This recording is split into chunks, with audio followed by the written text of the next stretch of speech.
My business partner said, "We're in this together, 50-50ths." After our startup got funding, he changed the paperwork, gave himself 80%. By New Year's, I was pushed out of my own company. Hey Reddit, you need to understand something. This company survives because of my connections, my reputation. The equity split needs to reflect that reality. I stared at Derek across the conference table, my coffee going cold in my hand. We were alone in the office we'd been sharing for 18 months. The same office where we'd pulled all-nighters, where we'd celebrated our first client, where we'd high-fived when the funding came through 3 weeks ago. What are you talking about? I managed to get out. We agreed. 50-50. It's in the original partnership agreement. He slid a folder across the table. The investors want a cleaner cap table. We need to restructure before the money hits the account. I'm 44. I've been through enough corporate bullshit to recognize it when I see it. But this wasn't some faceless corporation. This was Derek, my college roommate, the guy who'd been best man at my wedding, the person who'd called me 9 months after my divorce, saying he had an idea that could change both our lives. The idea was mine, actually. A software platform for mid-sized logistics companies to optimize their route planning using real-time data. I'd been developing the algorithm for 2 years as a side project while working my soul-crushing job at a consulting firm. Derek had the sales background and the investor network. Together, we'd make it happen. 50-50. Always 50-50. That's what he'd said over drinks that night. I opened the folder. The new operating agreement showed Derek with 80% equity. I had 15%. Some advisory board members I'd never heard of had the remaining 5%. This is insane, I said. I built the entire platform. The algorithm is mine. The codebase is mine. And I brought in $3 million in funding. Derek leaned back in his chair, fingers steepled like some wannabe tech mogul. Without that money, your algorithm is just a hobby project. The investors did their due diligence. They know what I bring to the table. They know what we bring to the table. Both of us. Sign it or don't. But if you don't, the funding doesn't happen. The deal is contingent on this structure. He checked his watch, a new Rolex I hadn't seen before. You've got until Friday. That was a Tuesday in September.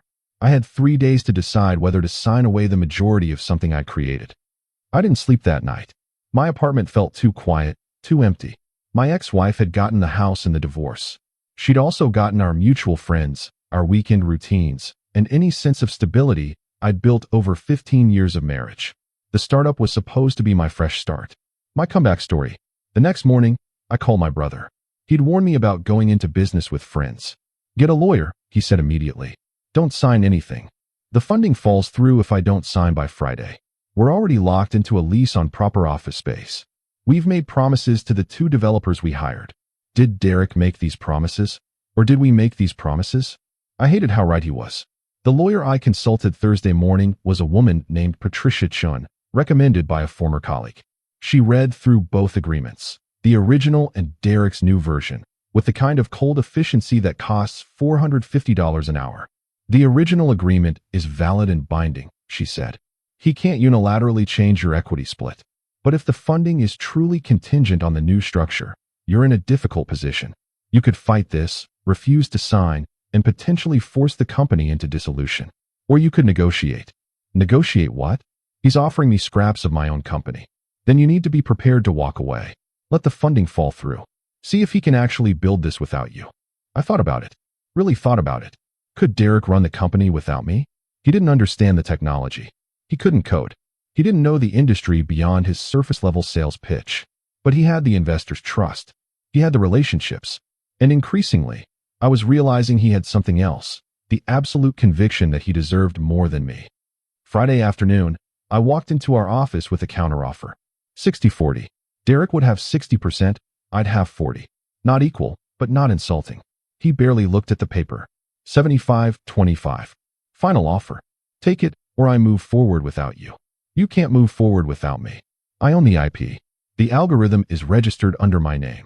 For the first time, Derek's confidence flickered. Just for a second. Then he smiled. You licensed it to the company. Check the paperwork we filed when we incorporated. My stomach dropped. He was right. 6 months ago, when we'd been rushing to get everything formalized, I'd signed a licensing agreement giving the company rights to use my algorithm. At the time, it had seemed like a formality. We were the company. 50-50 partners. That license can be revoked, I said, though I wasn't sure if that was true. Do it. Blow up the company. Lose the funding. Lose everything we've built. See where that gets you. Derek stood up, buttoning his suit jacket. You're a brilliant engineer. I've always said that. But you don't understand business. You don't understand leverage. The investors are betting on me to lead this company. They've made that clear. So either you're part of my team with a smaller stake, or you're on the outside with nothing. I thought about my empty apartment, my negative bank balance, the consulting job I'd quit 3 months ago, burning that bridge with a resignation letter that maybe said too much about my boss's incompetence. I signed at 75-25. Derek's smile was magnanimous. You made the right call. We're going to build something incredible. The $3 million hit our account the following Monday. Derek immediately hired a COO, a guy named Trevor from his previous company. Trevor's salary was $180,000. The 2 developers we'd hired were making $95,000 each. I hadn't actually set my own salary yet. Let's keep you as a contractor for now, Derek said during our first restructuring meeting with Trevor present. More flexibility that way. We'll pay you $120 an hour for development work. I'm a co-founder. I should be on salary with equity vesting. You are on equity. 25%, remember? The contracting arrangement keeps things cleaner from an accounting perspective. Trevor nodded along like this made perfect sense. I did the math later. At $120 an hour, working 60-hour weeks, which I was already doing, I'd make about $375,000 a year. Good money, sure. But Derek was paying himself $250,000 as CEO, plus benefits, plus his equity was worth vastly more than mine. The first rail crack appeared in November. We were behind schedule on delivering the beta platform to our first client. I'd been working 80-hour weeks trying to integrate the third-party data feeds that the client required. The 2 junior developers were good, but they didn't understand the core algorithm well enough to work independently. During a particularly brutal week, I asked Derek if we could hire another senior engineer. Not in the budget, he said. We have $3 million. We have a burn rate of $75,000 a month. That money needs to last us 18 months minimum. Trevor's building out our financial projections. Trevor doesn't understand the technical requirements. We need more engineering resources. Derek's expression hardened. I need you to trust my leadership here. We're not a tech company that happens to do sales. We're a sales company that happens to need tech. Once we have revenue, we'll invest more in development. I wanted to argue, to point out that without the technology, there was no product to sell. But I was tired, exhausted really, and somewhere in the back of my mind, a voice was asking, when did Derek start talking like this? When did we become I? The beta launch in early December was a disaster. The client, a regional logistics company Derek had personally courted, tested the platform for a week and found it too unstable for production use. The route optimization worked, but the UI was clunky, the data syncing was unreliable, and the reporting features were half-finished. This is embarrassing, Derek said during the post-mortem meeting. Trevor was there. The 2 junior developers were there. I was there, unshowered, running on 4 hours of sleep. We promised them a production-ready solution. We promised them a beta. I corrected. Beta implies it's not finished. I told you we needed more time. You told me it was ready for client testing. I told you the core algorithm was solid. Everything else needs iteration. That's how software development works. Trevor cleared his throat. Maybe we need to bring in a technical project manager.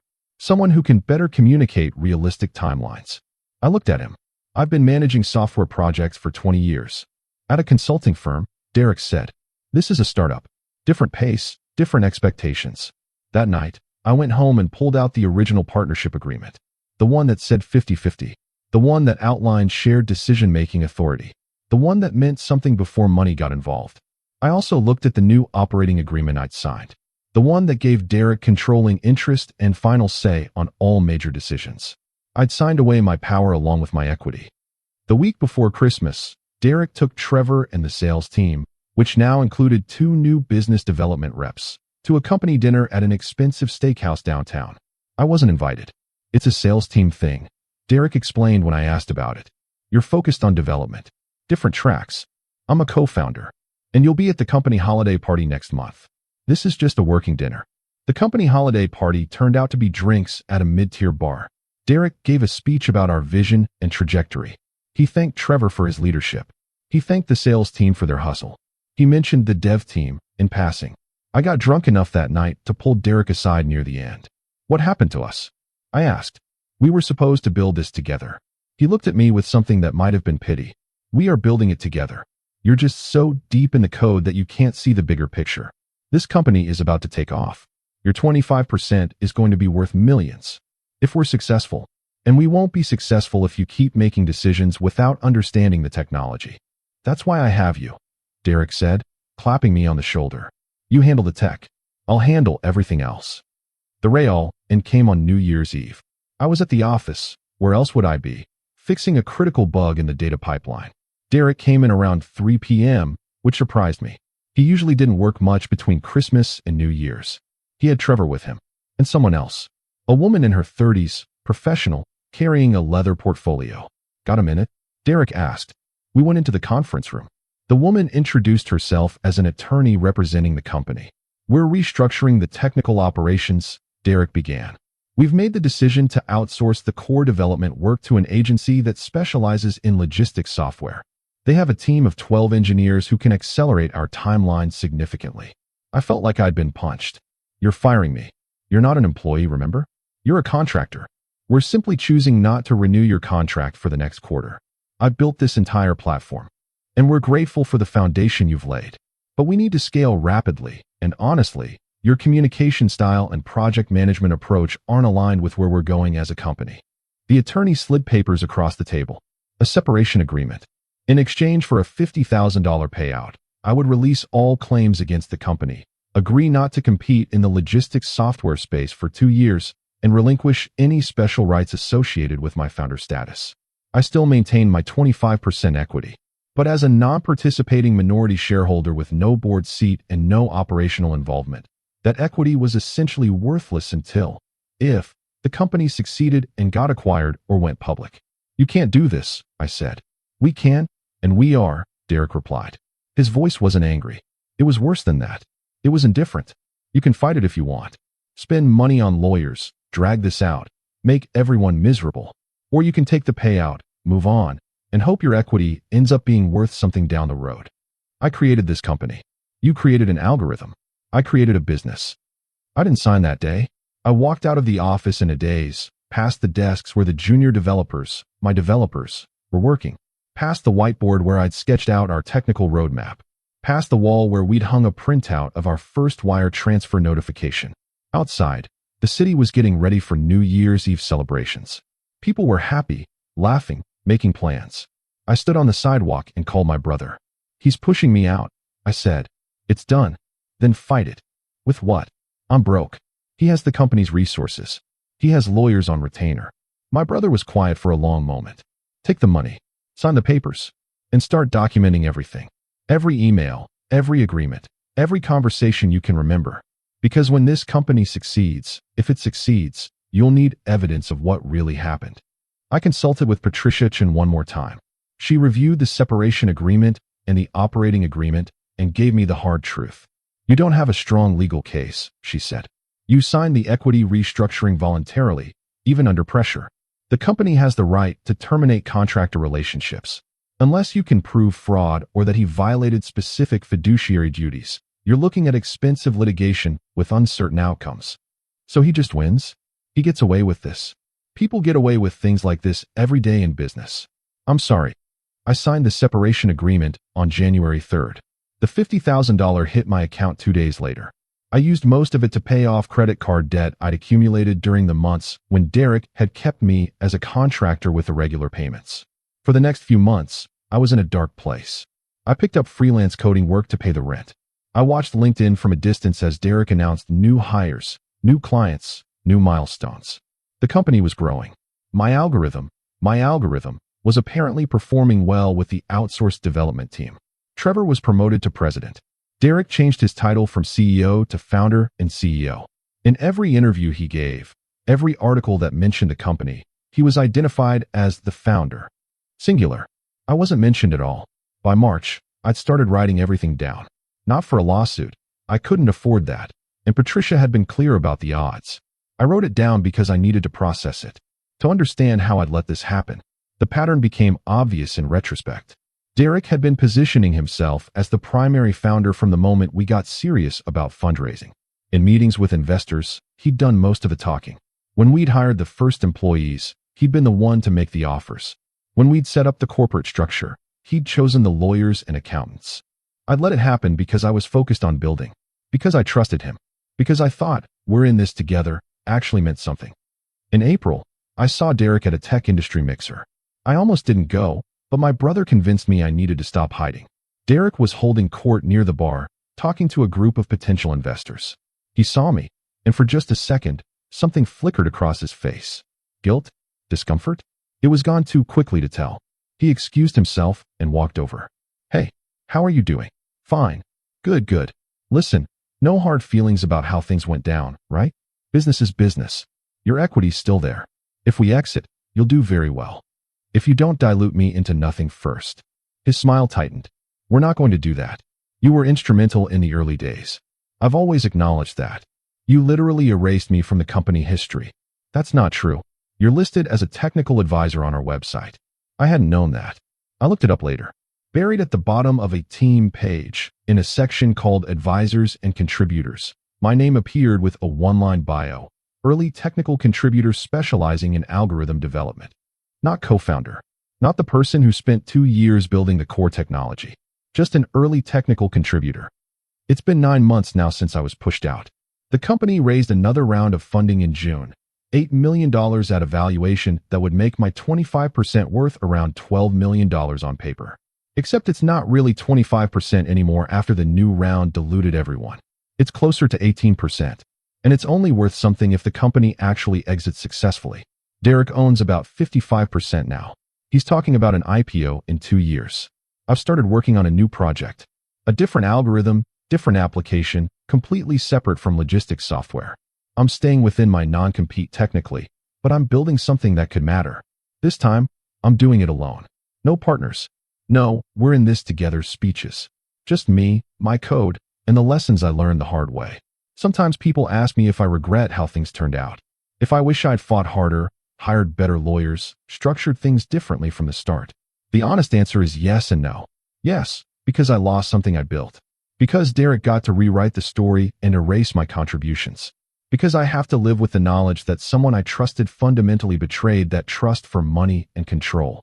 But no, because I'm not sure I would have learned these lessons any other way. I was naive about business. I thought good work and good intentions were enough. I thought friendship mattered more than equity percentages and legal documents. Now I know better. My brother asked me recently if I'd ever confront Derek. Really confront him, I mean. Not at a networking event with potential investors watching, but privately. Ask him how he justifies what he did. I don't think I will. Because I already know what he'd say. That he had to make hard decisions for the good of the company. That I wasn't equipped to scale with the business. That he gave me every opportunity to adapt, and I didn't take it. He'd probably even believe it. That's the thing about people like Derek. They're very good at constructing narratives where they're the hero and you're the obstacle they had to overcome. The truth is simpler and uglier. When enough money got involved, our friendship and our partnership meant nothing. Derek saw an opportunity to take control, and he took it. Everything else, the restructuring, the separation agreement, the business is business justification, was just the mechanism. Last week, I got an email from one of the junior developers I'd hired back when it was still our company. He'd left a few months after I was pushed out. The outsourced development agency had apparently made a mess of the code base, and Derek was scrambling to fix critical bugs that were losing clients. Just thought you should know, the developer wrote. The algorithm you built is solid. Everything around it is falling apart. Trevor doesn't understand the technology. Derek won't admit he made a mistake, and they're burning through money trying to fix problems they created. I don't know if that makes me feel better or worse. Part of me wants the company to fail. Wants Derek to lose everything the same way he made me lose everything. Wants karma or justice or whatever you want to call it to actually mean something. But a bigger part of me has accepted that the universe doesn't work that way. Derek might succeed. The company might IPO, and he'll become a tech success story. He'll give interviews about perseverance and vision and taking risks. He'll probably never mention my name. And my 18% equity might turn into enough money that I can pretend it was all worth it. Or it might turn into nothing. And this will just be an expensive lesson about trust and contracts and the difference between a friend and a business partner.